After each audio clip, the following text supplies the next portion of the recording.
संजीवनी में हम हर रोज किसी एक परेशानी या फिर बीमारी की चर्चा करते हैं। साथ ही साथ हम आपको हेल्थ से जुड़े हुए बहुत सारे टिप्स बताते हैं ताकि आप स्वस्थ रहें, एक अच्छी लाइफस्टाइल अपना सके, एक अच्छा जीवन जी सके। और इसमें हमेशा की तरह हमारा साथ देते हैं विश्व प्रसिद्ध आयुर्वेद आचार्य डॉक्टर प्रताप चौहान। डॉक्टर साहब, बहुत बहुत स्वागत है आपका। Thank you very much.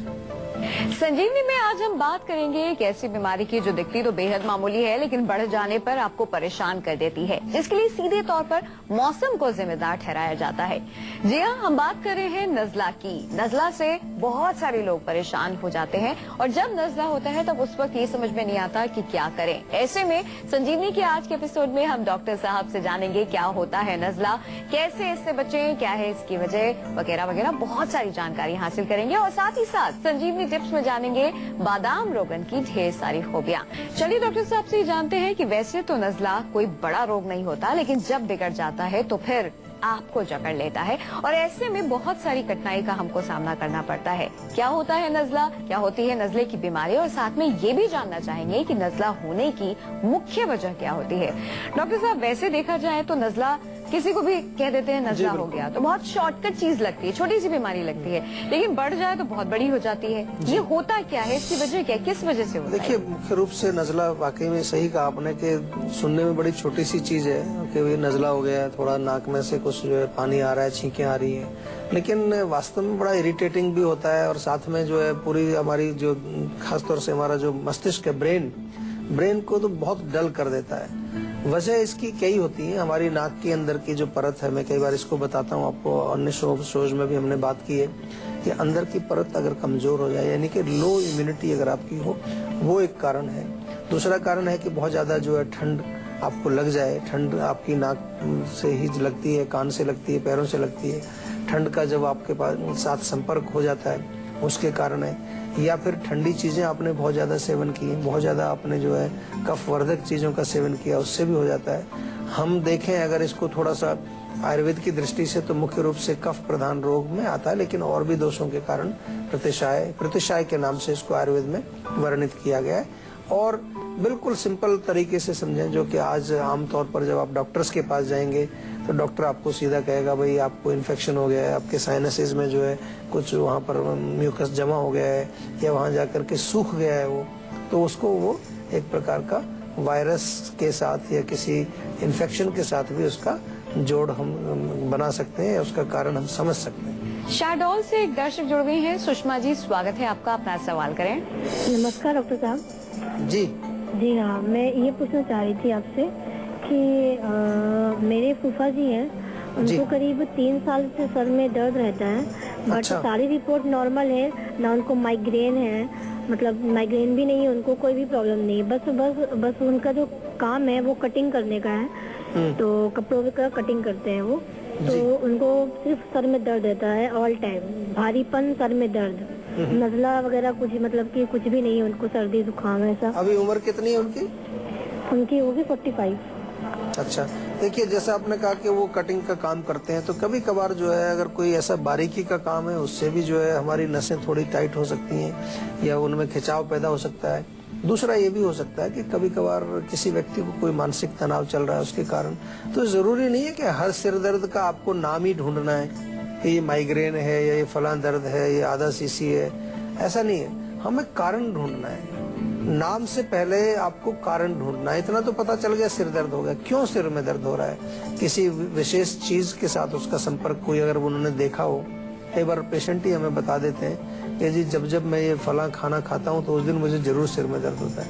कुछ लोग ऐसे हैं कि जब बादल हो जाते हैं, बारिश का मौसम होता है, उस दिन जरूर सिर में दर्द होता है। कुछ लोगों को जब ठंडी हवा लग जाए सिर में तो उस दिन सिर में दर्द हो जाता है। कभी आपको कॉन्स्टिपेशन हो जाए, पेट साफ नहीं हो तो सिर में दर्द हो जाता है। तो केवल नजला भी एक कारण होता है। केवल नजला या बुखार या कोई सिर में कोई किसी प्रकार का आपको कफ जम जाए, यही कारण नहीं, बहुत सारे कारणों को जरूर हमें ढूंढना चाहिए।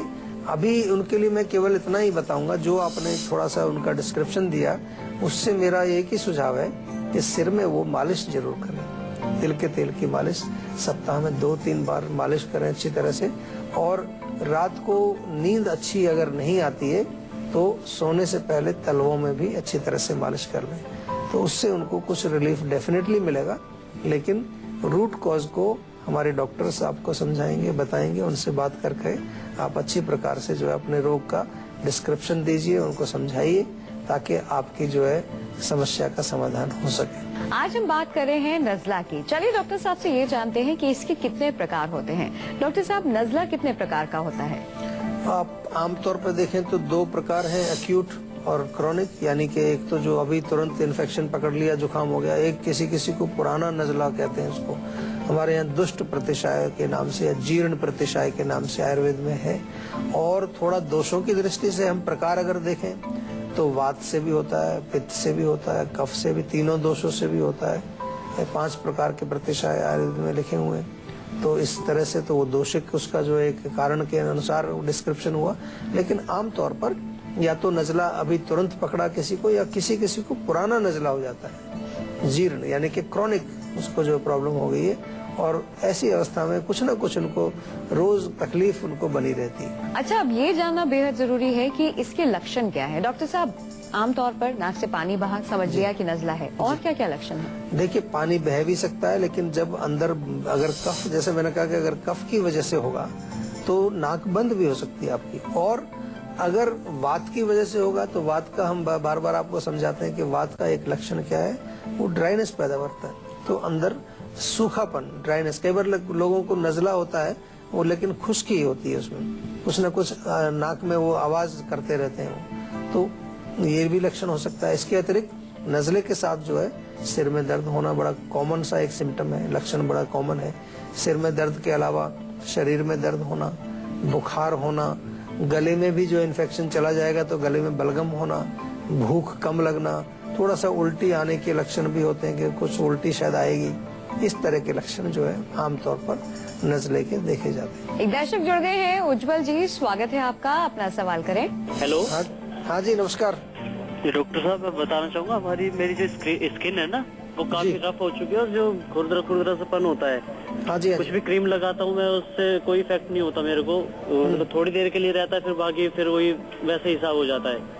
अच्छा, तो कोई घरेलू उपचार हो सकता है सर इसका? तो ये कहाँ, पूरे शरीर में हो रहा है ऐसा, किसी खास जगह पर आपकी स्किन? मेरे चेहरे पे ज्यादा होता है ये। चेहरे पर ज्यादा होता है? चेहरे पे और हाथों पे। हाथों पर भी है जी।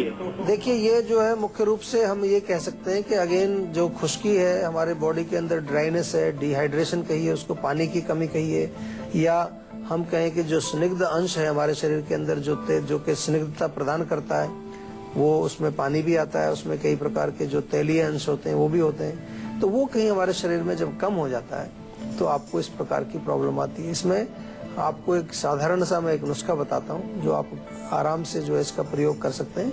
आप थोड़ा गुलाब जल ले लीजिए, उसमें सरसों, उसका नारियल का तेल मिलाइए बराबर मात्रा में, और थोड़ी ग्लिसरीन भी उसमें मिला दीजिए। तो ये तीनों चीजें मिला करके आपका जो मिक्सचर बनेगा उसको आप वहाँ लगाइए। कई बार बहुत ज्यादा अगर वो ड्राई हो गया और इतना कि उसमें कई बार क्रैक्स पड़ जाते हैं, क्रैक्स के अंदर खून भी निकलने लगता है, तो वहां पर थोड़ा सा जो घर का मक्खन होता है, सफेद वाला मक्खन, उसमें नीम के पत्ते पीस करके आप वहाँ लेप करें थोड़ी देर के लिए, उससे बहुत फर्क पड़ जाता है। उसमें खारिश में भी फर्क पड़ेगा, ब्लीडिंग में भी फर्क पड़ेगा। और इंटरनली आपको मैं सलाह दूंगा कि थोड़ा सा तरीदार चीजें खाएं, थोड़ा जो स्निग्ध भोजन आप करें, लुब्रिकेटेड फूड खाएं, पानी जरूर पिएं, और साथ में एक चीज का अवश्य ध्यान रखना है कि जो बहुत ज्यादा केमिकल युक्त जो हमारे भोजन आजकल हैं, जिनमें जो कि डब्बे में आते हैं या किसी चीज में जिसमें प्रिजर्वेटिव डले हुए हैं, केमिकल्स डले हुए हैं, उसको बिल्कुल नहीं खाना चाहिए। जंक फूड विशेष रूप से जो आपको ध्यान रखना है। पौष्टिक खाना खाइए ताकि आपके शरीर में प्राकृतिक रूप से, नेचुरल तरीके से आपके शरीर में सभी धातुओं का निर्माण हो और किसी तरह की कोई कमजोरी या डेफिशिएंसी आपके शरीर में नहीं होनी चाहिए। आमतौर पर आपने देखा होगा कई सारे रोग ऐसे होते हैं, जैसे कि रोगों की बात करें, रोगों से हटकर अगर हम बात करें कि कोई उबासी ले रहा है तो आपको खुद ऐसा महसूस होने लगता है कि आपको भी उबासी आ रही है, या किसी को सोता हुआ देखकर आपका भी सोने का मन करने लगता है, या फिर कोई भूखा हो, किसी को भोजन ग्रहण करने का वक्त आ गया हो या मन कर रहा हो तो आपका भी मन करने लगता है। ऐसे में ही कई बीमारियां ऐसी होती हैं, अगर किसी को हो जाए तो हमें भी होने लग जाती आती है। क्या ऐसा है नजले के केस में, आइए जानते हैं। डॉक्टर साहब, क्या ऐसा होता है, जैसे कि नजले की हम बात कर रहे हैं, किसी ने अपनी नाक पोंछी, नाक साफ की और फिर कहीं हाथ लगा दिया और हमने भी वहाँ हाथ लगा दिया और फिर वो बाई चांस हाथ हमने अपने ऊपर शरीर में कहीं लगा दिया तो हमें भी हो जाएगा, ऐसा कुछ है क्या? देखिए, अगर उस व्यक्ति को वो नजला बहुत पुराना है, जीर्ण हो गया है, यानी कि वो अब हम उसको एक इन्फेक्शन से परे की स्टेज कहते हैं, तो वो नहीं फैलने वाला। लेकिन अदरवाइज नॉर्मली कंटेजियस होता है, फैलता है। नॉर्मली ये एक दूसरे से फैल जाता है। छींक आपने मारी, उसके माध्यम से कुछ जो है वायरस आपके वातावरण में आए, दूसरे के अंदर चले गए, या टच करने से, जैसे आपने कहा। इसलिए आपने देखा होगा कि जब एक सीजन आता है इसका, नजला या जो फ्लू बोल देते हैं उसको, तो उसमें एक को अगर घर में हुआ तो दूसरों को भी हो जाता है। आपके वर्क प्लेस में किसी को हुआ तो उसको भी हो जाता है। लेकिन क्रोनिक अवस्था में पहुंच गया एक बार तो वो उस स्टेज से परे निकल जाता है। फिर वो आमतौर पर इस तरह से नहीं फैलता। लेकिन फिर भी हमें प्रिकॉशन जरूर रखना चाहिए। अगर आपको नजला है, चाहे वो पुराना है चाहे अभी नया नया हुआ है, तो आपको थोड़ा सा कोशिश करनी है कि आप उसको फैलाएं ना। अपनी जो है किसी जो भी चीजें आप प्रयोग करते हैं उनको अपने तक ही सीमित रखें, आप दूसरों के उस पर उसको ना जाने दें। इसी के साथ अब बारी आ गई है आज की संजीवनी की, जिसपे हम जानेंगे नजले से मुक्त होने के लिए कौन कौन से हैं आयुर्वेदिक नुस्खे। चलिए डॉक्टर साहब से जानते हैं कि इससे बचने के लिए क्या है आज की संजीवनी। तो डॉक्टर साहब, क्या है आज की संजीवनी? देखिए, नजले के लिए सबसे अच्छी चीज है कि गर्म पानी आप लें, या 1 कप पानी लें, उसमें थोड़ा काली मिर्च, लौंग, थोड़ी अदरक और तुलसी के पत्ते, उनको उबाल दें अच्छी तरह से। उबाल करके खूब अच्छी तरह से खौलाएं, फिर उसको आप छान लें और शहद मिला के इसको पियेंगे तो वो बहुत फायदा करता है। सौंठ का चूर्ण आपके घर में अगर है तो सौंठ का चूर्ण आधा चम्मच दिन में 2-3 बार गुनगुने पानी से लें, या शहद में मिला करके इसको चाट लें, उससे भी आपको काफी रिलीफ मिलेगा। या इसके अतिरिक्त जो है बताशे जो होते हैं, आजकल कम मिलते हैं लेकिन मिल जाएंगे आपको, 7 बताशे और 7 काली मिर्च आप 1 कप पानी में अच्छी तरह से उबाल लें, और इसको अगर आप पियेंगे उबाल करके, इससे भी आपको फर्क पड़ेगा। इस सफेदे का पेड़ अगर हो, उसके पत्ते थोड़े से रगड़ लें और उसको थोड़ा सूंघें आप, तो उससे एक जो फ्रेग्रेंस आती है, उसका जो उसके अंदर जो तेल होता है, उससे फर्क पड़ता है। और आयुर्वेद में तो बहुत सारे इसकी औषधियां हैं, बहुत सारी दवाइयां हैं। एक षडबिंदु तेल हमारे यहाँ जीवा में भी मिलता है, उसको नाक में डालें, या अणु तेल आप अगर नॉर्मली डालें। ये तेल डालने से भी उसकी अंदर की परत जो है वो मजबूत होती है। और कहीं पर आपके साइनसिस में अगर बलगम जमा हुआ है, सूखा हुआ है, उसको साफ करने में बहुत अच्छा काम करता है। हमारे यहाँ नस्य चिकित्सा भी की जाती है पंचकर्म के अंदर जो आती है। पुराने से पुराने जुकाम अगर है, आपको बहुत क्रॉनिक प्रॉब्लम है, तो फिर मेरा निवेदन आपसे यही होगा कि पंचकर्म एक बार कराएं और फिर आयुर्वेदिक औषधियां उसके लिए आप जरूर सेवन करें, आपको डेफिनेटली फर्क पड़ेगा। फरीदाबाद से एक दर्शक जुड़ गए हैं। सुशील जी, स्वागत है आपका। अपनी उम्र बताकर अपना सवाल करें। हेलो जी बताइए। हाँ जी सर, मेरी उम्र 24 साल है। हाँ जी। हाँ जी सर, मैं ये पूछना चाहता हूँ कि सर्दियों में ना मतलब होठ ज्यादा फटते हैं, हाथ पैर एकदम रूखे रूखे रहते हैं और हाथों में एकदम फटना सा होता है, ये क्यों होता है सर?